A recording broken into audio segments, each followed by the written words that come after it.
अगर आप चाहें तो अभी भी चेक कर सकते हैं। सूर्य से धरती की दूरी जो 15 लाख कुछ मील है, उसको यदि आप सूर्य के डायमीटर से डिवाइड करें तो जानते हैं कितना आता है संख्या? 108। चंद्रमा से धरती की दूरी को चंद्रमा के डायमीटर से डिवाइड करें तो 108 आता है। कहीं कहीं आप देखेंगे 109 पॉइंट कुछ आ रहा होगा। इसका अर्थ क्या हुआ कि 108 is the galactic ratio of our solar system with the two major planets, एक सूर्य और एक चंद्र। चंद्र उपग्रह है, पर व्यवहारिक दृष्टि से वो इसलिए माना गया क्योंकि हमारे ग्रह वो माना गया जो सूर्य और हमारे बीच की ऊर्जा को काटता हो। वो हमारी उनकी डेफिनेशन में एक डिफरेंस है, that is a different thing. But मैं कहना चाहता हूं, सूर्य आत्मा का प्रतीक है, चंद्रमा मन का प्रतीक है। दोनों का धरती से डिस्टेंस 108 के रेशियो में है। इसका मतलब अगर आपको आत्मा से मन का एकाकार करना हो तो माला कितनी बार जपनी होगी? 108 टाइम्स। और इस 108 का हमारे जीवन से क्या संबंध है? मैं प्योरली साइंटिफिक टर्म की बात करता हूं। जो अर्थ और धरती का डिस्टेंस है, जिसका रेशियो 108 डायमीटर ऑफ सन है, अगर यह थोड़ा सा 10% दूर चला जाए तो इस धरती पे टेम्परेचर इतना गिर जाएगा कि जीवन नहीं रह सकता। 10% नजदीक आ जाए तो धरती पे टेम्परेचर इतना बढ़ जाएगा कि जीवन नहीं रह सकता। इसका मतलब जीवन का संतुलन वो 108 का रेशियो बता रहा है। चंद्रमा का क्या महत्व है? देखिए, हमारी धरती पे जीवन एक और कारण से है। अगर हमारी धरती एक्सिस में स्ट्रेट होती और वो घूमती रहती तो सूर्य की सारी किरणें सेंटर पे पड़ती, इक्वेटर पे। तो इक्वेटर पे तो एक्सेसिव टेम्परेचर हो जाता और नॉर्थ और साउथ पोल पे एक्सेसिव नेगेटिव टेम्परेचर होता, तो भी जीवन नहीं पनप सकता था। परंतु ये 23.5 डिग्री पे झुकी हुई है, इसलिए आधे टाइम जाड़ा, आधे टाइम गर्मी, मौसम भी बदलता है और जीवन का चक्र भी चलता है। वो 23.5 डिग्री क्यों झुकी हुई है? Because of A ratio of the distance of चंद्रमा। उसकी वजह से वो 23 डिग्री पे टिल्ट है।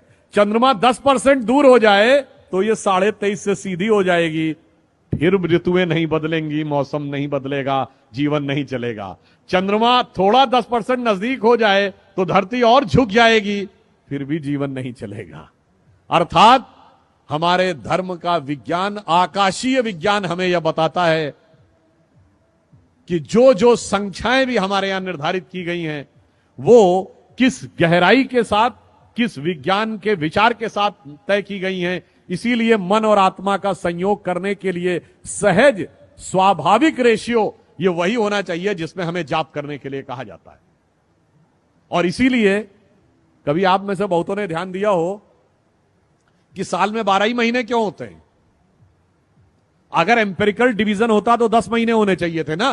अगर आप जनरल किसी चीज को एक एम्पेरिकल ढंग से डिवाइड करते तो 10 महीने होने चाहिए थे। 12 क्यों होते हैं? क्योंकि हमारा सारा ज्ञान जो था वो आकाशीय गति के आधार पर था। और जिस दरमियान धरती सूर्य का एक चक्कर काटती है, उस समय में चंद्रमा धरती के 12 चक्कर काटता है। इसलिए 12 महीने एक साल में होते हैं।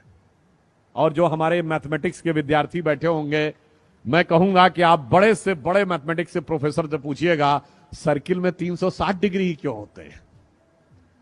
300 डिग्री होते समझ में आता, 100 डिग्री होते समझ में आता, 200 डिग्री होते समझ में आता। 360 डिग्री इसलिए होते हैं कि आकाशीय सर्किल जो एक धरती लेती है सूर्य के चारों तरफ, और उस प्रोसेस में वो 360 time it rotates on its axis, there are 360 degrees in a circle.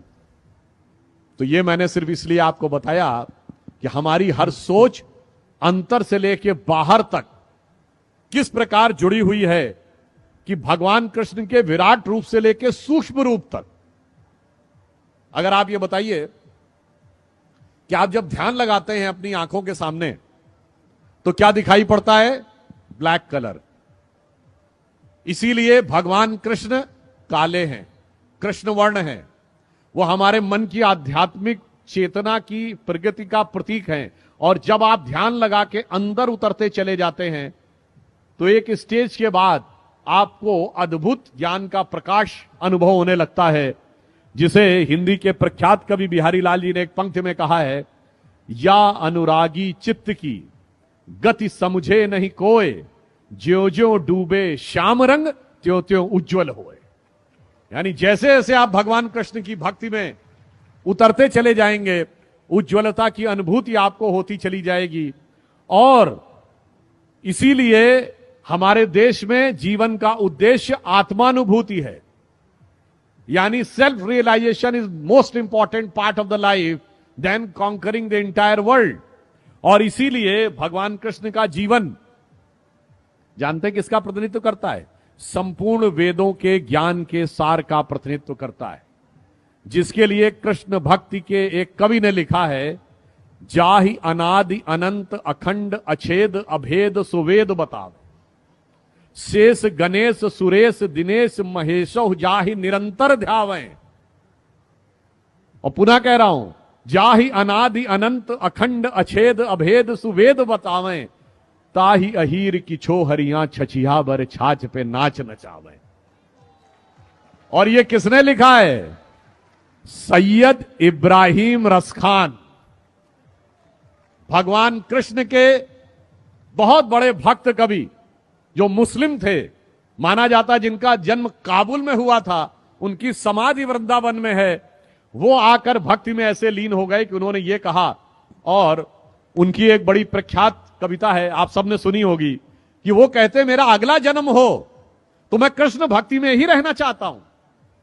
अगला जन्म मनुष्य के रूप में हो तो ग्वाल बालों के रूप में, अगर पशु के रूप में तो नंद बाबा की गायों के रूप में, पत्थर बनूं तो गोवर्धन पर्वत के ऊपर, और अगर पक्षी बनूं तो कदम्ब के उस वृक्ष पर, कालिंदी यमुना जी के तट पर, जिसके नीचे कभी भगवान बंसी बजाया करते थे। तो रसखान कहते हैं, मानुष हो तो वही रसखान बसों ब्रज गोकुल गांव के ग्वारन, और जो पशु हो तो कहा बस मेरो धरो चरो नित नंद की धेनु मझारन, और पाहन हो तो वही गिर को जो धरो कर छत्र पुरंदर धारन, और जो खग हो तो बसेरो करो कहूं कालिंदी कूल कदम्ब की डारन। आप सोचिए कितना बड़ा अंतर है। अभी मैंने पढ़ा था कि बहुत बड़े बड़े विदेश के लोग आपकी इस्कॉन की संस्था में आते हैं, भगवान कृष्ण की भक्ति में लीन होते हैं। मैंने रॉबर्ट ओपेनहाइमर से लेके कईयों के उदाहरण दिए। महत्वपूर्ण बात क्या है? आपको दुनिया में कोई दूसरा उदाहरण नहीं मिलेगा जहां उस धर्म संस्कृति को न मानने वाले व्यक्ति ने उस भगवान के प्रति इतनी श्रद्धा व्यक्त की हो। और उससे बड़ी बात यह है, उससे यह भी नहीं कहा गया हो तुम कन्वर्ट हो जाओ। यह हमारी ज्ञान की गहनता और विचारों की उदारता का प्रमाण है। मगर अफसोस की बात यह है, रसखान की जो मैंने पंक्ति बताई, आज की युवा पीढ़ी को कभी कभी भ्रम हो जाता है और वो पश्चिम से ज्यादा प्रभावित होने लगते हैं। तो इस पे मैंने एक पैरोडी सुनी थी बचपन में, जब मैं बच्चा था, क्लास 7th 8th में। तो वो मुझे याद आता है कि शायद आज के लोग ये सोचने लगते हैं कि आज होते तो क्या सोचते, कहते मानुष हो तो वही कभी चोच बसू सिटी लंदन के किसी द्वारे, और जो पशु हो तो बनू बुलडॉग चढ़ू नित कार पे पूछ निकारे। तो आज की ये विचार जो आने लगे हैं, हमें उन विचारों से बचने का प्रयास करना चाहिए, उस दिशा में आगे बढ़ने का प्रयास करना चाहिए जो राष्ट्र को सही दिशा में ले जाए। और वो